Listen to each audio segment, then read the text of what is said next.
Hi and welcome, and let's see how to verify a checksum using, in this case, File Manager on Commander Pro that you can download at oncommander.com.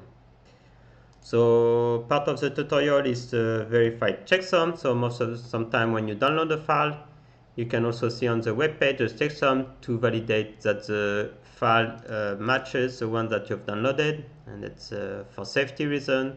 So in this case, I have already a checksum. I can use just Ctrl C. So now I've copied the checksum in the clipboard.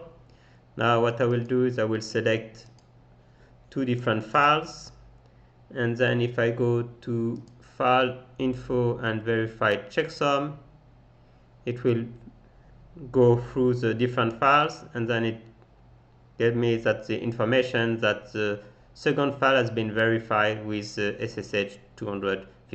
So basically it will check which one can match this checksum, and it found that the second one matches this file. It's not only for SSH 256, basically it will go through MD5 or SSH3 and so on, so it will try to detect the correct algorithm for it. Okay, if you liked it, put a thumb up, share it, and see you to the next video. Bye!